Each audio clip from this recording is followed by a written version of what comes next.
దాని పట్ల కూడా కొన్ని సర్కులర్ విడుదల చేసి దానికి సరైనటువంటి ఉద్యోగ భద్రత గురించి సానుకూలమైనటువంటి అవగాహనతోనే వాళ్ళకి అన్యాయం జరగకుండా ఉద్యోగాలు పోకుండా మేము ఇప్పటికైనా కొంతమందికి ఉద్యోగాలు పోయిన వాళ్ళకు కూడా లేని వాళ్ళకు కూడా ఈరోజు మేము 200-300 మందికి ఏం త్రిసభ్య కమిటీ ద్వారా ఉద్యోగాలు ఇస్తున్నాము. మా ప్రభుత్వం ఉద్యోగాలు కోల్పోయిన వాళ్ళ పట్ల సానుకూలంగా ఉంది. రేపు కూడా ఈ ఉద్యోగ భద్రత సర్కులర్ మీద కూడా మేము సానుకూలమైన సర్కులర్ విడుదల చేస్తామని కూడా వాళ్ళు చెప్పడం జరిగింది. అదేవిధంగా విద్యుత్ బస్సుల గురించి ఈ ప్రైవేటు విద్యుత్ బస్సుల గురించి కూడా మేము అడిగాము. దాని గురించి మా యొక్క విజ్ఞప్తులను వాళ్ళు అర్థం చేసుకొని రాష్ట్ర ప్రభుత్వమే నేరుగా కేంద్ర ప్రభుత్వానికి ఒక రిప్రజెంటేషన్ రాసింది.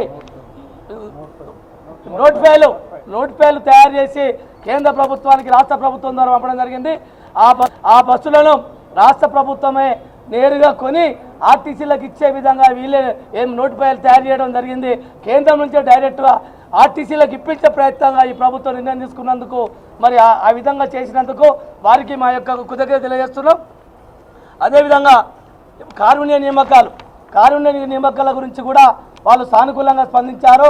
ఇప్పుడు రాష్ట్ర ప్రభుత్వంలో అదే విధంగా ఉంది, రెగ్యులర్ విధంగా తర్వాత ఎలక్ట్రిసిటీలో అదే ఉంది, సింగరేణిలో ఉంది. కాబట్టి మాకు కూడా ఆర్టీసీలో అదే విధంగా కారుణ్య నియామకాలను రెగ్యులర్ ప్రాతిపదికన ఇవ్వమని చెప్పేసి అడిగాము.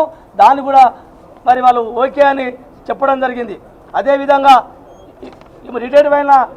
రిటైర్డ్ ఉద్యోగులకు సంబంధించినటువంటి బకాయిలన్నింటిని కూడా వాళ్ళు ఇస్తామని చెప్పారు. 2021, 2025 వేతన సవరణ గురించి కూడా వారు కూడా సానుకూలంగా స్పందించి ఖచ్చితంగా మా ప్రభుత్వము ముఖ్యమంత్రి దృష్టికి తీసుకుపోయి మాట్లాడి వెంటనే మరికొద్ది రోజులలో మీ అంశాలన్నింటినీ మేము సానుకూలంగా స్పందించి ముందు పోతామని చెప్పింది. అదేవిధంగా 2017లో రిటైర్మెంట్ అయినటువంటి ఉద్యోగులకు అందరికీ కూడా పోయిన వేతన సవరణ 21% ఏదైతే అమలైందో రెగ్యులర్ ఉద్యోగులకు సర్వీస్లో ఉన్న వాళ్ళకు కూడా వెంటనే ఫిక్సేషన్ చేసి అమలు చేయాలని చెప్పేసి అలవెన్స్లను కూడా ఇవ్వాలని చెప్పేసి కూడా వారు చెప్పడం జరిగింది. అదేవిధంగా MTW యాక్ట్ ప్రకారంగా కూడా ఆ చట్టాలను మొత్తం ఆర్టీసీలో అమలు చేస్తామని చెప్పారు. అన్నిటికంటే ప్రధానమైనది 2019 సమ్మెకాలపు పోలీస్ కేసులు కార్మికుల మీద మోపినవి కూడా ఎత్తివేయమని చెప్పాము. దాని మీద కూడా వాళ్ళు సానుకూలంగా స్పందించడం జరిగింది. అదేవిధంగా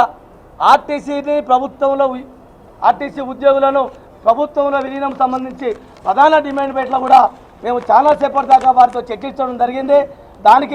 దానికి ఏమేమి కావాలి, ఎట్లా చేస్తే ఏమవుతుంది, మరి ఆందోళన ఎట్లా జరిగింది, వాటన్నిటి మీద సుదీర్ఘంగా మంత్రి గారికి తర్వాత సంబంధిత ఎమ్మెల్యేల గారి దృష్టికి మేము సుదీర్ఘంగా వారి గురించి వివరించడం జరిగింది.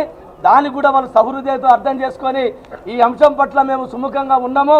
ఖచ్చితంగా మా ప్రభుత్వము ఇచ్చిన హామీలన్నిటినీ అమలు చేసుకుంటూ పోతుంది.